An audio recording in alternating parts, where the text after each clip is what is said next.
Thank you. Mr. President, I will ask you maybe a personal question, but before doing so, I just sounds like very interesting. to acknowledge. I didn't know about this one. I would like to acknowledge the strong Yes. presence of your cabinet members Yes. here, who tremendously contributed to the discussions. Good. The last I would days. like to do that. That's very good. Yeah. Now, Stephen, Wilbur, Gary, Robert, even my general and my various other generals, you know. We're making our military protection a little bit better for us, too.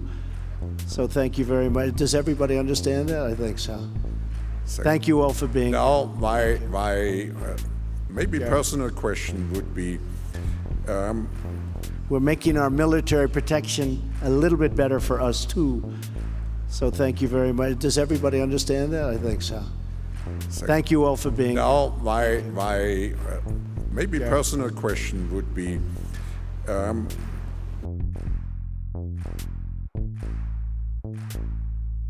We're making our military protection a little bit better for us, too. So thank you very much. Does everybody understand that? I think so. Does everybody understand that? I think so. Does everybody understand that? I think so. The Pentagon is confronting a resurgence of white supremacy and other right-wing ideologies in the ranks. The Joint Chiefs of Staff sent out a blistering memo to troops this week, warning against extremist activity in the U.S. Armed Forces. It came after several military veterans were arrested after the insurrection at the Capitol. Mike Gooding tells us this isn't a new problem. By now, the entire world has seen the shocking images of retired Air Force Lieutenant Colonel Larry Randall Brock Jr. He was photographed on the floor of the Senate during last week's deadly pro-Trump mob attack on the U.S. Capitol. Also in the Capitol crowd that day, retired Navy SEAL Senior Chief Adam Newbold of Ohio, who confirmed he's now being questioned by the FBI. Since then, the Joint Chiefs of Staff this week issued an extraordinary memo emphasizing to the nation's 2.1 million troops the rights of freedom of speech and assembly do not give anyone the right to resort to violence, sedition, and insurrection. This is far from a new problem. In fact, the Southern Poverty Law Center has been documenting white nationalists and white supremacists' infiltration of the military and urging officials to take action since 1986. Last February, the House Armed Services Subcommittee on Personnel heard testimony from groups which monitor hate crimes in America. The problem of white supremacists in the ranks is a serious and growing one.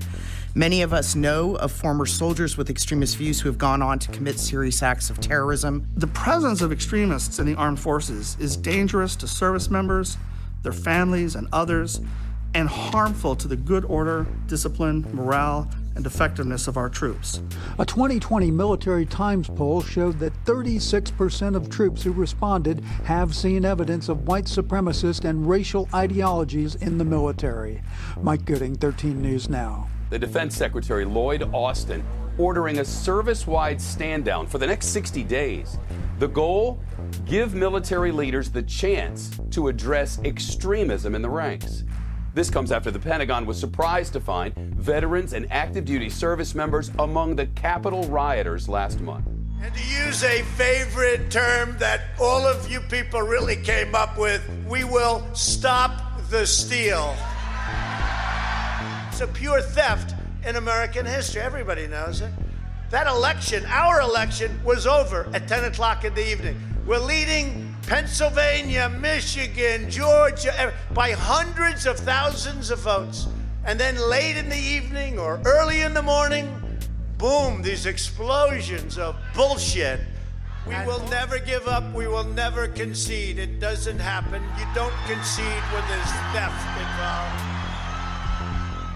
And we're going to the Capitol, and we're going to try and give.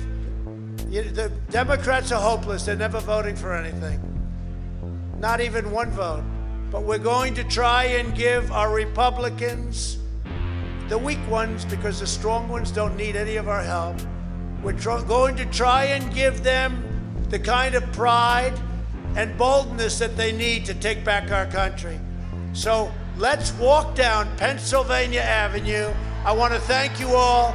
God bless you, and God bless America. President Donald Trump did not pardon any of the people who were at the United States Capitol during the recent riots. Many across the country held out hope they would receive a pardon and avoid any charges, carrying up to 20 years in prison.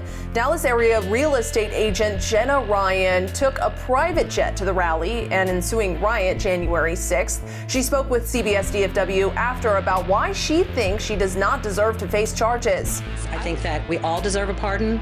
I'm facing prison sentence.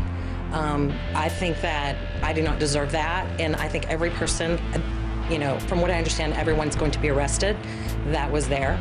So I think everyone deserves a pardon, and I would ask the President of the United States to give me a pardon. Radio talk show host and realtor Jenna Ryan speaking to CBS 11's Nicole Nielsen on Friday. She was arrested on charges of disorderly conduct and knowingly entering a restricted area. Now, we asked SMU law professor Eric Cedillo if President Trump can pardon all rioters preemptively before leaving office. Theoretically, the president could do that. He could provide a blanket pardon. There's a legal precedence of that with the pardon of President Nixon. He had never been charged with a crime.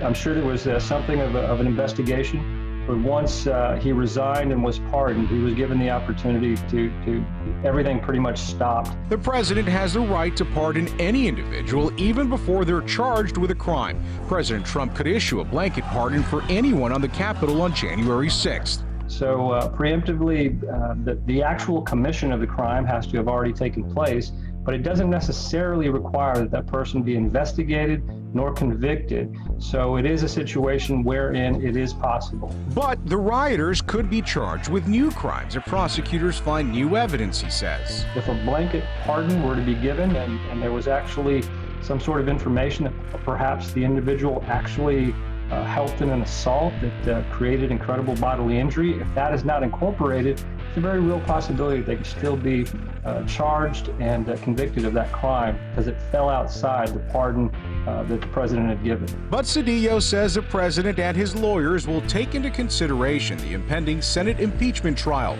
A blanket pardon, he says, could sway some senators to vote for impeachment. So to pardon those folks for the things that they did, I think could be problematic for him in the long run.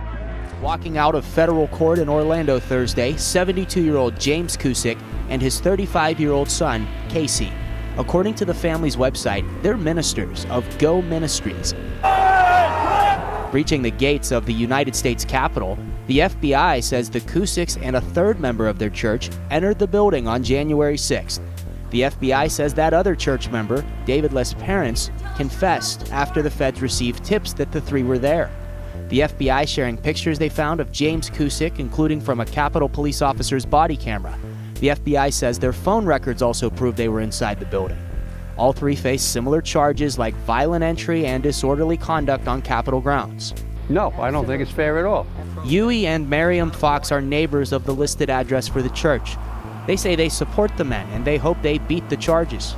There are now 6 people from Brevard County arrested in connection to the Capitol, and Florida leads the country with 46 arrests. If they want us to do the fighting, they also have to pay a price.